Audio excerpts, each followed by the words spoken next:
can actually delegate keys to different people and determine which people or which departments have access to sensitive information. I know everybody wants us to build on Bitcoin, but that's just not going to be the future of enterprise DLT. I'm much more interested in practical networks that see the future of enterprise utility. You have the XRP ledger understanding privacy features are important for central banks. You have Hedera, an enterprise DAO, and you have Casper, which is completely flexible. And just like the quote goes from the CEO of Casper, I believe it is, the future is unwritten. It is a future-proof blockchain. You are not locked into anything. It can keep changing and evolving as the needs of enterprises also evolve.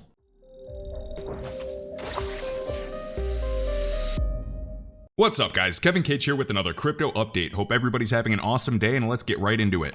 We have Ripple, the company, highlighting Rosie Rios, who is on the Ripple board, and she was actually the 43rd US Treasurer, and discussing future applications of blockchain and DLT tech that go far beyond just NFTs and real estate. Now, the market's waking up today. We can see the market capitalization is just over $900 billion right there. So we can see the volume is coming back into the market. Last time I checked this, I saw this in maybe like 27 billion, that is. So we can see that we are up to $64 billion in 24-hour volume. Now, I know that the volume on CoinMarketCap specifically is pretty skewed, but either way, when you're seeing a 2 to 3x in 24-hour volume, that's a great sign. Bitcoin dominates still 40% of the entire crypto market, Ethereum about 19%. Also interesting to note, let me remove this and just show you, we have the total market cap on CoinTrader Pro, and we can actually see we had this crazy liquidation wick to the downside. And remember that CoinTrader is pulling its data directly from CoinMarketCap. I know we see these crazy glitches sometimes, but just wanted to share, and the price actually took us all the way down from, let's just say, 900 billion all the way down to $260 billion. In the bottom of this channel is just under 500 billion. And remember the video just a couple days ago where Jim Cramer basically tweeted and said this is your last chance to get out of crypto, and now we can see by Watcher Guru, Jim Cramer suggests markets could rally over the next few months. So we'll see if Jim Cramer's trying to pull some reverse psychology on all of us retailers, or is it reverse psychology, which is technically just normal psychology. Pretty cool to see Hedera upcoming on the 17th, 5 days away, presenting in Davos, the World Economic Forum. We can see side by side the Global Blockchain Business Council and another one of their initiatives, the Interwork Alliance with the HBAR Foundation, Voluntary Carbon Markets. And they're also going to be presenting the future of retail, Avery Dennison, huge, IBM as well, new levels of trust to retail with Hedera. So I believe I've seen this IBM executive partner right here. I think he was on stage last year with Casper as well, so super cool. So we can see Avery Dennison, DLA Piper, massive law firm, ServiceNow, and Standard Bank. And overall with HBAR, I'm hopeful for the future. We have the Hashgraph Association the other day announcing 3 cohorts of 12 projects each. And we can see all building applications on the Hedera network are going to be receiving vital funding and professional support.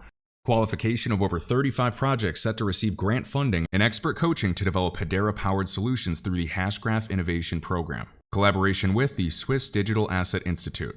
I'm sure you guys saw an FTX attorney said the troubled crypto exchange, FTX, has recovered about $5 billion in cash in liquid crypto. In quotes, they're still working to rebuild transaction history. I don't buy it one bit. The total amount of customer shortfall is still unclear. Of course, how convenient. And they better not be using the $5 billion to pump any other crypto assets or over-leverage and try to make an aggressive play. They should be using 100% of that money to pay back retail customers. Their priority should be their customers, not their investors. Also, John Deaton right here, I can only hope with 15 amicus briefs in support of Ripple and the fact that XRP holders submitted 3,000 affidavits that the judge will distinguish the token itself in secondary transactions. I think people are also underestimating the chance that issues go to a jury. I saw Terra take this poll the other day. What do you think about Bitcoin? The bottom is in, or we need one more low? And we can see the majority said that we needed one more low. Next up, CZ, the CEO of Binance. 43 out of the top 100 global brands have already tiptoed into Web3 and loyalty and NFTs, slowly but surely. There is tons of money, and Nike, Gucci, all of these designer brands as well are seeing in secondary sales. So the royalties that they have from these NFTs seem to be pretty big. So we can see NBA, Pizza Hut, we have Gucci, we have Adidas, Puma, Nike, Meta, Starbucks, Reddit, NFL, Bud Light, Taco Bell, Coca-Cola, Coach, Burger King, etc. Also, for XRP Ledger grants, we can see that RippleX is announcing and awarding more than $2.6 million in funding to 25 teams from 6 continents building new use cases. And before we dive into Casper, we have the one and only Yoshitaka Kitao, Crypto 2023, a focus on real-world utility. Nearly every Ripple executive that weighed in with predictions for the year mentioned NFTs to central bank digital currencies to sustainability. And the majority of their expectations for crypto this year involve its application for real-world utility. We have Sandy Young, Managing Director of Europe for Ripple, explaining that the potential for CBDCs to amplify the role of central banks and boost financial inclusion will lead more non-Eurozone European nations to announce CBDC pilots in 2023.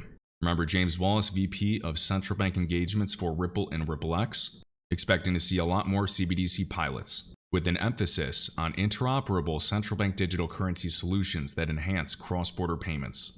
Related to NFT utility, we know the first wave of NFTs and hype actually centered around digital art and collectibles. Now we're starting to see this growing second wave exploring real-world use cases such as real estate and carbon markets. And David Short says that these types of applications solve for efficiency and transparency in ownership and will determine which use cases actually stick around and whether NFTs are here to stay. We have Ripple SVP right here also talking about growing concerns or concerns that will stick around related to liquidity in the crypto market. And Sandy Young expects institutions to accelerate long-term adoption of crypto solutions because of these potential gains in efficiency, transparency, and speed, the benefits of DLT. And a great quote right here, banks and other large FIs will invest in new tech with an expectation of realizing the benefits not in days and weeks, but in years. So we see the embrace of digital assets and blockchain continuing through 2023 and beyond. And you can see huge groups. We can see Goldman Sachs, Barclays, JP Morgan, MasterCard, Morgan Stanley, SBI, and Visa pursuing blockchain-related projects.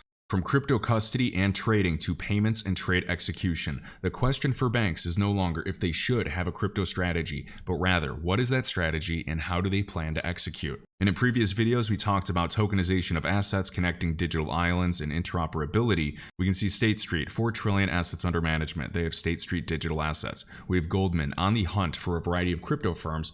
Also a crypto trading desk. BlackRock choosing Coinbase, 10 trillion. We know Bank of New York as well, 1.8 trillion AUM, and they announced crypto custody. And what's interesting about BNY Mellon is the former retired VC, or vice chairman I should say, Tim Keeney, is side by side David Schwartz and Arthur Brito of the XRP ledger. So they're on the board of PolySign, which I do find interesting. And remember back in 2016, Ripple received the New York first BIT license for institutional use case of digital assets, wink wink, and just taking it back to BNY right here, receiving approval from financial regulators in New York to begin holding Bitcoin and Ethereum for certain customers. So it's been a long few years, but I mean, across the board, fundamentally, we are seeing big things happening. Remember when NASDAQ back in 2020 partnered with R3 for institutional grade offerings for digital asset exchanges. So for the future of crypto, guys, there's going to be centralized, there's going to be decentralized projects. Some will be completely permissioned and private. Some will be public, permissionless, and open, and others might be a mix, maybe a hybrid. And so we'll talk more about that in a minute with Casper, but let me see if there's any other big things in here. We can see NGOs will begin to integrate crypto into their programming to better serve the financially vulnerable, refugees, displaced people, etc. So that will help for cross-border payments as well when traditional corridors are compromised or ineffective. Okay, and also, I was talking to a buddy yesterday, and it's just unbelievable. So I sent money to somebody via PayPal, and it took about 9 to 10 days to even get there, which is just insane. And I've also had some transactions, take a couple days, don't get me wrong, and some have been almost instant, but the fact that it can still take 8 or 9 days or 2 weeks in the business world is laughable. We know information is instant, and we're seeing this revolution happen for value, and it is taking a while. I'm right there with you. I'm growing impatient as well. But do I believe that it's coming? Yes. 2022 was a watershed year for crypto sustainability as the industry worked to reduce its own carbon footprint. And despite your beliefs about this, whether climate change or anything in between, at the end of the day, it's a narrative, and we can see a variety of huge groups, governments, and even, Ethereum, Ripple, Hedera, Algorand, all abiding to this narrative, along with the WEF. So we had the Ethereum merge, we have the Crypto Climate Accord, and the Change the Code that reduced Bitcoin mining's environmental impact. Ripple's $100 million pledge and commitment to scale voluntary carbon markets, and then Hedera's for HBAR, $100 million sustainable impact fund. Am I happy about price action during a bear market for the past 1 year plus for XRP HBAR? No, I'm not, but do I believe these projects that can afford to have $100 million funds for sustainable impacts or pledges are legitimate and at the very least have money set aside to survive the coming years as this market gets back up there. Yes. And remember, back in December, we had the Bank for International Settlements, the central bank of all central banks right here, now allowed banks to now hold 2% of their reserves in cryptocurrency. Now that is a big deal in my opinion. It is super bullish long term, but just remember, this policy will be effective January 1st, 2025. But this is an amazing thing, the prudential treatment of crypto assets, to hold some of their reserves in crypto, and maybe that'll grow in the future as this asset class matures. Right now it's just about 2%. And also, really quick, regarding Layer 1 smart contract platforms, Ethereum was the first. And to be clear, I'm not shilling Ethereum. I'm using it as an example that blossomed into a huge ecosystem since it actually started. So I'm talking about Ethereum, the Ethereum virtual machine, the engine for smart contracts or business logic, if and then statements, and then the entire ecosystem. And the Ethereum ecosystem now contains exchanges, asset management tools, stablecoins, DeFi services, lending, infrastructure, dev tooling, you name it. So it's really cool to see a variety of projects today, even in the top 100. Some of them have millions or even billions in 24-hour trade volume, and they're based on Ethereum or at the very least bridged to ETH. And to be clear, I'm a lot more interested in other layer 1s, but I'm using Ethereum as an example for the future of some others. A layer 1 smart contract platform for enterprise use or retail or payments, it is such a vast, broad use case that's massive. But at the same time today, it makes the L1 space hyper-competitive and oversaturated because there's tons of layer 1s all competing, all saying that they're the next ETH. So I just wanted to emphasize there's a variety of DLT apps if you guys want to read about different applications for blockchain and DLT for a variety of industry sectors right here. Security, identity, IoT, real estate, finance, healthcare, supply chain. It goes on and on. Government, voting, automotive, insurance, AI, intellectual property, and a bunch of other things I'm forgetting, plus new use cases on the way. But I want to emphasize, and this is just my opinion, I believe that the layer 1 smart contract platforms that survive will thrive. So I think it's going to be a very hero or zero scenario for a lot of them. And I'm hoping for a multi-chain future. I'm hoping that there's, 10, 15, or 50 main chains in the crypto asset class in the future. But there's also going to be a lot of projects that might not be, layer 1 smart contract platforms, and they can have wild success. There's been a lot that have actually existed on Ethereum, and they did super well in terms of adoption. So as an example for some highly successful Ethereum-based projects initially, we have Matic for a scaling solution, Uniswap, Aave with lending. So I hope in the coming years we see a lot more layer 1s and even new ones on the way actually prosper and succeed, whether it's Atom, Algo, HBAR, Casper, Avalanche, ADA, Dot, Near. You could say, DAG is a layer 0. There's some projects that, it's kind of like a hybrid. It's hard to say, but I'm just naming some projects that come to mind. So I shared this about ETH as an example, and a guy said it's super low of me to push Ethereum right now, which I don't understand. Which again, I'm not pushing ETH to anybody, guys. I'm using it as an example. Okay, and we also have Casper right here, and they're going to be speaking at Davos shortly. We have Casper's architecture is designed to provide a seamless transition between private, hybrid, and public deployments. Developers and enterprises can benefit from a secure, trusted, and scalable solution. So we can see Casper's protocol is flexible, and it can easily transition between all three of these for network deployments. So private is a closed network. It's controlled participants, private IPs, private data and transactions, and private chain governance or voting. So there's a lot more control, and it's very much closed off. Then we have the public network, permissionless. It is trustless. Anybody can see what you're doing and also access the data and transactions. So there's a high trust layer because it's so public facing and open. But then you have solutions that might exist in the middle, and enterprises are going to be building not just different types of applications, but different types of applications for different departments. You might have the IT department building something. You might have HR need a solution for identity or employee records. And some of these use cases might need to be fully private, maybe some, or a hybrid solution. And the benefit with Casper is there's weighted keys. So you can actually delegate keys to different people and determine which people or which departments have access to sensitive information. I know everybody wants us to build on Bitcoin, but that's just not going to be the future of enterprise DLT. I'm much more interested in practical networks that see the future of enterprise utility. You have the XRP ledger understanding privacy features are important for central banks. You have Hedera, an enterprise DAO, and you have Casper, which is completely flexible.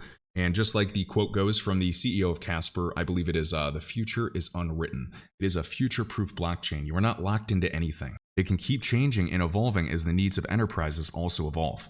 And what's really exciting is we have Charlie right here. And this is an amazing thread for Casper and ZKPs. Now, we've talked about zero knowledge proofs before. There's ZK snarks. There's all types of new terminology as well. And the founder of zero knowledge proofs was the founder of Algorand, Silvio Micali at MIT. So Charlie's been a developer for years, and we can see on the 12th of December, the first ever ZK proof verification has been done on Casper's network. We can prove any program, produce proof, and send it to Casper's smart contract for verification. So we can see this person, I'm going to butcher their name, but a core dev from Casper created Odra. And Odra is an open source project whose goal is to achieve reuse of Rust code across multiple chains. You can learn more right here at odra.dev. In the very first blockchain they've integrated with Odra is Casper. The Odra interface is developer friendly, and people familiar with Solidity, we have Ink and Near, will feel at home. And Odra is a high-level smart contract framework for Rust, which encourages rapid development and clean, pragmatic design. Enables you to focus on writing your dApp without reinventing the wheel. So Odra's goal is to become the go-to smart contract framework for all WebAssembly-based blockchains. And remember that Casper is fully equipped with WebAssembly. A smart contract written using Odra, this framework can be executed on all integrated systems. We can do it by abstracting over core concepts that all the above systems are built around. These are type system, storage, entry points, execution context, and testing environment. That is standardization. So we talk about ISO 222 and Swift messaging getting on the same page. And this will bring standardization to the development of Rust-based smart contracts, enabling code reusability that we have not seen in this ecosystem. And if you think about how the internet evolved today, most of these applications and websites were actually built reusing code from other platforms. And this is an example of the tools and frameworks we need so that we can see the exponential growth that we always talk about in crypto and the growth of this technology and use case. There's still no standardization in this ecosystem. It is the Wild West. It is fragmented. It is siloed. The regulation is scary. And once all of that is clear and everything's obvious, the opportunity will be gone. So Charlie's talking about how they developed and deployed a program on testnet to build and verify a proof for specific test values. We can see that ZKPs provide many benefits: privacy, scalability, security, and simplicity. This may also be a gateway to the first L2 zero-knowledge rollups on Casper's network in the near future. That would be absolutely awesome. So love this thread. The Casper network revolution is starting. Be prepared. And for all Caleb and Brown users, we have Flare that has been listed. If you have yet to create a free account on Caleb and Brown, be sure to check out the link. And using that link in the top of the video description will get you a 30% discount on all trading fees. If you enjoyed this video, I'd greatly appreciate hitting the like button and subscribing. Let me know your thoughts down below. And as always, my link tree is linked right in the top of this YouTube video description with all links, crypto resources, and discounts. I'll catch you in the next one.